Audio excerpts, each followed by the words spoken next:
جب تک ایران کی جانب سے امریکی فوجیوں کو نشانہ نہیں بنایا جاتا دوبارہ جنگ نہیں ہوگی، امریکی صدر نے مشیروں کو بتا دیا۔ وال اسٹریٹ جرنل کا دعویٰ، امریکی اخبار کے مطابق ٹرمپ انتظامیہ جنگ کو مزید پھیلانا نہیں چاہتی اور سفارتی حل کو ترجیح دے رہی ہے۔ تہران کی جانب سے پے در پے حملوں نے ٹرمپ پر دباؤ بڑھا دیا۔ جنگ بندی طویل عرصے تک برقرار رکھنے پر شکوک و شبہات پیدا ہو گئے ہیں۔ صدر ٹرمپ کی ہچکچاہٹ سے لگتا ہے وہ مشرق وسطی میں تنازع سے گریز کے لیے محدود نوعیت کی کشیدگی کو وقتی طور پر ہفتوں بلکہ مہینوں برداشت کرنے پر آمادہ ہو سکتے ہیں۔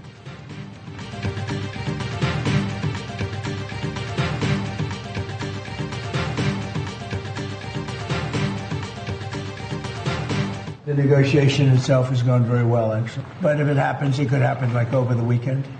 When it's over, as of this moment, it's agreed that we will go in with them, we will get it, and we will destroy it. We actually spoke with Hezbollah for the first time ever. We didn't know they spoke.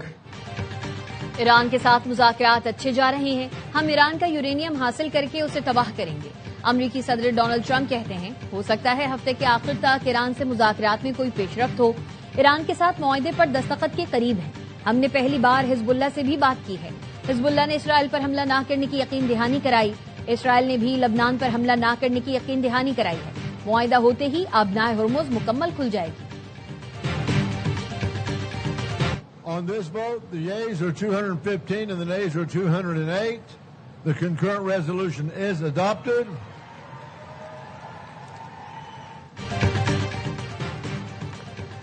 اسرائیل اور امریکی ایوان نمائندگان نے صدر Trump کو ایران میں مزید فوجی کارروائی سے روکنے کی قرارداد منظور کر لی۔ 208 کے مقابلے میں قرارداد 215 ووٹوں سے منظور ہوئی۔ 4 ریپبلکن ارکان نے بھی ڈیموکریٹس کا ساتھ دیا۔ ریپبلکن ارکان نے کہا قرارداد سے ایران کے ساتھ جوہری معاملے پر مذاکرات کی کوششوں کو نقصان پہنچے گا۔ چیئرمین خارجہ کمیٹی برائن مسک نے قرارداد پر ووٹنگ کو غیر ضروری اقدام قرار دیا۔ قرارداد اب بھی ریپبلکن کے زیر کنٹرول امریکی سینٹ کی منظوری کی محتاج ہے۔ ٹرمپ اس کو ویٹو بھی کر سکتے ہیں۔ ویٹو کو کالعدم قرار دینے کے لیے دونوں ایوانوں میں 2/3 اکثریت درکار ہوگی۔ ہماری عسکری پوزیشن اس سے زیادہ مضبوط ہے جتنی جنگ سے پہلے تھی۔ تنازع کے دوران بھی ایران ہتھیاروں کی پیداوار برقرار رکھنے میں کامیاب رہا۔ ایرانی وزیر خارجہ عباس عراقچی کہتے ہیں جتنی دیر بھی ضرورت پڑی ہمارے پاس جنگ کو جاری رکھنے کی صلاحیت موجود ہے۔ جنگ اس کا یہ مطلب نہیں کہ ہم جنگ چاہتے ہیں۔ لبنانی چینل سے انٹرویو میں کہا امریکہ کے ساتھ رابطے منقطع نہیں ہوئے لیکن مذاکرات میں کوئی پیش رفت نہیں ہے۔ اسرائیل بیروت پر حملہ کرے گا تو ایران فیصلہ کن جواب دے گا۔ ایران اور امریکہ تبادلے کیے گئے متن کا جائزہ لے رہے ہیں۔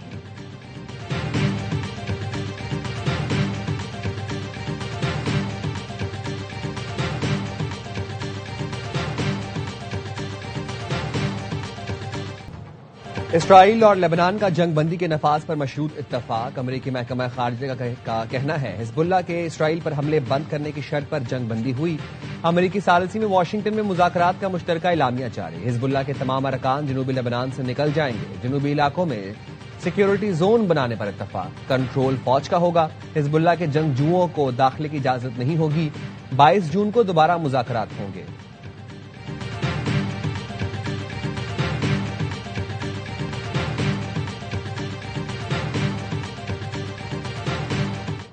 President confirmed that he said crazy. How did you react to that? Well, I'm not going to get into details of our conversation. So we have common goals. Sometimes we have, as in the best of families, you have these tactical disagreements. We always find a way to work them. امریکی صدر Trump نے آپ کو پاگل کہا۔ اسرائیلی وزیر اعظم Nitin Yahoo صحافی کے سوال پر ہنس پڑے۔ دبے لفظوں میں امریکی میڈیا کی خبر کی تصدیق کر دی۔ بولے بات چیت کی تفصیل نہیں بتا سکتا، بعض اوقات اختلافات ہو جاتے ہیں۔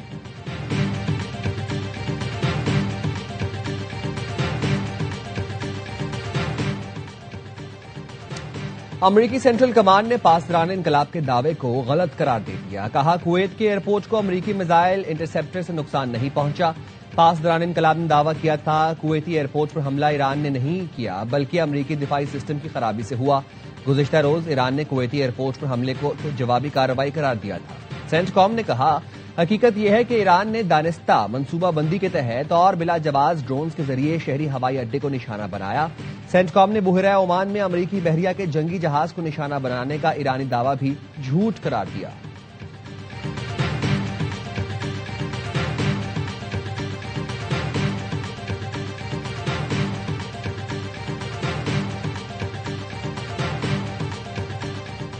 پاکستان خطے میں امن اور استحکام کے لیے پرعزم ہے. نائب وزیر اعظم اسحاق ڈار نے واشنگٹن میں امریکی وزیر خارجہ سے ملاقات کی. مارکو روبیو نے پاکستان کی ایران امریکہ تنازع میں ثالثی کی کوششوں کا اعتراف کیا. ترجمان دفتر خارجہ طاہر حسین اندرابی کی نیوز بریفنگ. کہا وزیر اعظم شہباز شریف کا ایرانی صدر سے ٹیلی فونک رابطہ ہوا. شہباز شریف کی خطے میں استحکام کے لیے بحرین اور ملائیشیا کے وزیر اعظم سے بھی گفتگو ہوئی.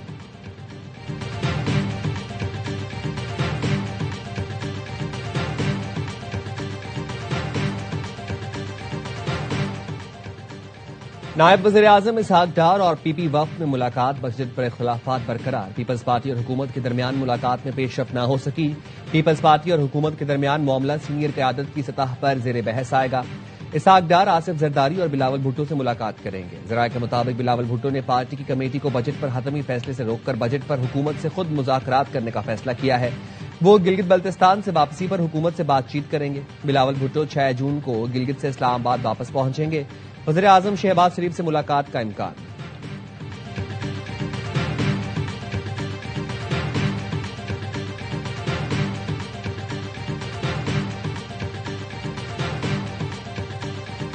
جب تک اسلام آباد مانے گا نہیں تب تک نہ گلگت بلتستان ترقی کرے گا نہ اسلام آباد ترقی کرے گا. وہ اپنی تقریر میں جو وہ تانا پرائم منسٹر کو یا اسلام آباد کو دے رہے ہیں, اگر کراچی کو سامنے رکھا جائے تو وہ ساری چیزیں وہ ان کی طرف آتی ہے. 18ویں ترمیم یہاں پہ صوبوں کو کچھ اختیارات دیتی ہے, وہاں پہ کچھ ذمہ داریاں بھی ہیں. وہاں پہ جا کے صرف تقریر کرنے سے تو فنڈز میں اضافہ نہیں ہو جائے گا. حکومتی اتحاد میں درار. نون لیگ اور پی پی آمنے سامنے آ گئے. بلاول بھٹو کا 18ویں ترمیم پر اسلام آباد کو صوبوں کا حق حاکمیت تسلیم کرنے کا مشورہ. وزیر اعظم کے مشیر رانا ثناء اللہ بولے 18ویں ترمیم نے صوبوں کو اختیارات کے ساتھ ذمہ داری بھی دی.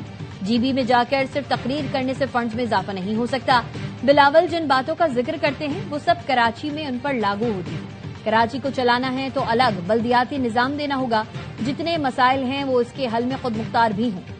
صوبوں کے موجودہ نظام میں مناسب تبدیلی کی جائے تو آسانی ہوگی. بلدیاتی اداروں کو اختیار دینا ہوں گے یا پھر انتظامی بنیاد پر ڈویژن کرنا ہوگی. پروگرام آن مائی ریڈار میں گفتگو. کہا بے نظیر انکم سپورٹ پروگرام میں بے پناہ کرپشن ہے. پنجاب کی حد تک ڈیٹا ٹھیک نہیں. یہ لوگوں کو بھکاری بنانے والی بات ہے. 3 مہینے میں 13 سے 17 ہزار دیں تو اس کا کیا فائدہ. بی آئی ایس پی کے دوران غربت بڑھی ہے, ختم نہیں ہوئی.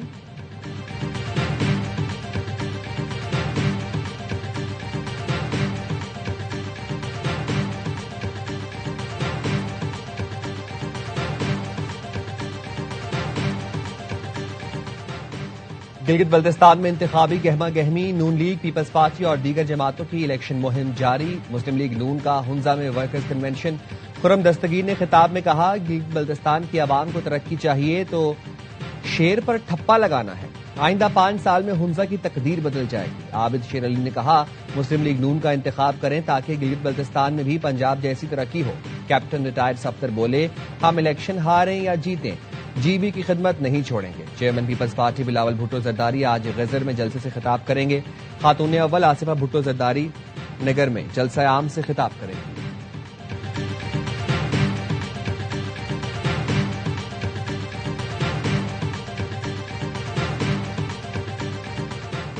وفاقی وزیر داخلہ محسن نقوی اور سندھ کے سینئر وزیر شرجیل انعام میمن کی ملاقات. امن و امان, بین الصوبائی تعاون, منشیات کے خاتمے اور عوامی خدمات کی بہتری کے امور پر گفتگو. محسن نقوی نے کچے کے علاقوں میں ڈاکوؤں اور جرائم پیشہ عناصر کے خلاف کامیاب آپریشنز پر مبارکباد دی. شرجیل انعام میمن نے کہا وفاق اور صوبوں کے درمیان مؤثر رابطہ اور تعاون قومی چیلنجز سے نمٹنے کا بہترین ذریعہ ہے. سندھ حکومت جرائم کے خاتمے, امن کے قیام اور عوام کے تحفظ کے لیے کاوشیں مزید تیز کرے گی. محسن نقوی نے کہا امن و امان کے قیام, منشیات کی روک تھام میں وفاقی حکومت ہر ممکن تعاون فراہم کرے گی. سندھ پولیس نے چیلنجنگ حالات میں امن کی بحالی کے لیے قابل ستائش کردار ادا کیا.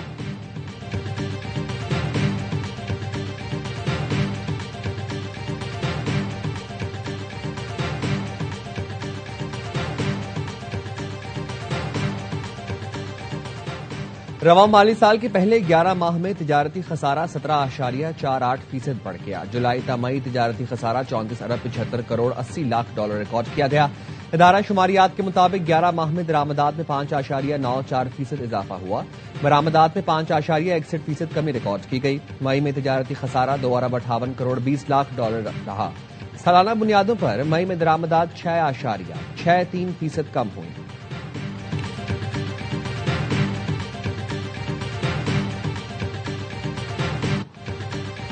اسرائیل کی غزہ کے مختلف علاقوں میں رہائشی اپارٹمنٹس پر بمباری، 4 بچوں سمیت 9 افراد شہید. فلسطینی حکام کے مطابق 11 اکتوبر کی جنگ بندی کے بعد سے اب تک 936 فلسطینی شہید اور 2903 زخمی ہو چکے. محکمہ صحت کا کہنا ہے غزہ میں تباہ شدہ عمارتوں کے ملبے تلے سے اب تک 781 لاشیں نکالی جا چکی.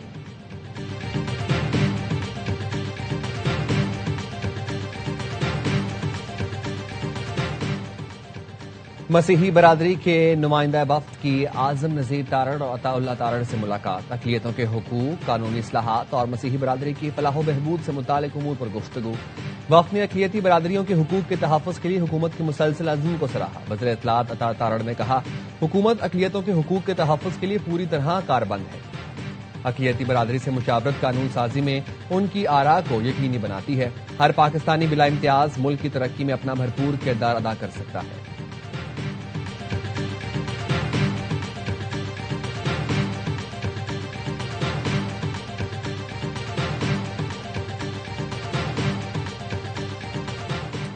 آزاد کشمیر قانون ساز اسمبلی کا اجلاس آج دن 2 بجے ہوگا. آزاد کشمیر کی موجودہ صورتحال پر بحث کی جائے گی. قانون ساز اسمبلی کا اجلاس آل پارٹیز کانفرنس کے متفقہ فیصلے پر طلب کیا گیا.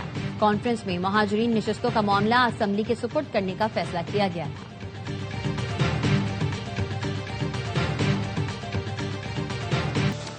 کوئٹہ میں پیٹرول اور ڈیزل کی قلت. شہر کے 60 رجسٹرڈ پمپس میں سے صرف 2 کھلے ہیں، جن پر لمبی قطاریں لگی ہیں.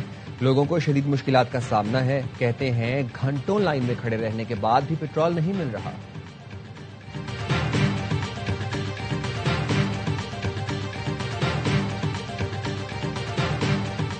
گومل یونیورسٹی میں جعلی ڈگریوں اور مالی بے ضابطگیوں کا اسکینڈل. 514 مشکوک ڈگریوں کا انکشاف. تحقیقات کا دائرہ وسیع کر دیا گیا. اہم افسران معطل کر دیے گئے. جعلی ڈگری کیس میں سابق کنٹرولر امتحانات کے خلاف بھی کارروائی ہوگی. سرکاری ریکارڈ میں سینکڑوں ڈگریاں مشکوک قرار دے کر منسوخی کی سفارش.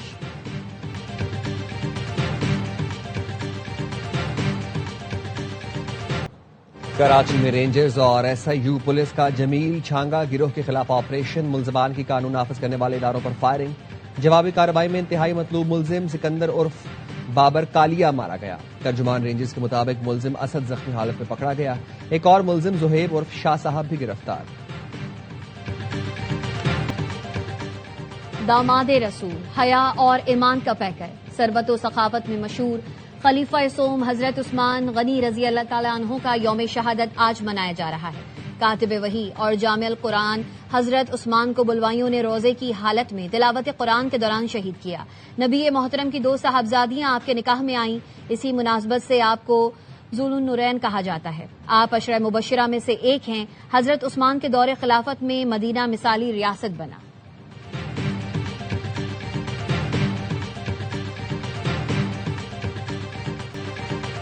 برطانیہ میں 18 سال کے نوجوان کے قتل کے خلاف پرتشدد احتجاج. پولیس سے جھڑپ، 11 اہلکار زخمی. 100 سے زائد مظاہرین کو گرفتار کر لیا گیا.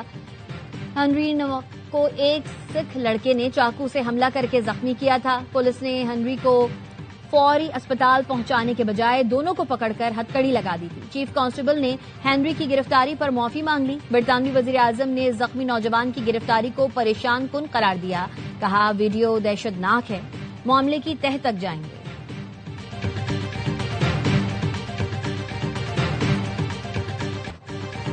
پاکستان اور آسٹریلیا کے درمیان ون ڈے سیریز کا آخری اور فیصلہ کن میچ آج لاہور میں کھیلا جائے گا. قومی ٹیم میں کسی تبدیلی کا امکان نہیں. 3 میچز کی سیریز 1-1 سے برابر. پہلے ون ڈے میں ناکامی کے بعد کینگروز نے زبردست واپسی کرتے ہوئے گرین شرٹس کو 41 رن سے شکست دی تھی.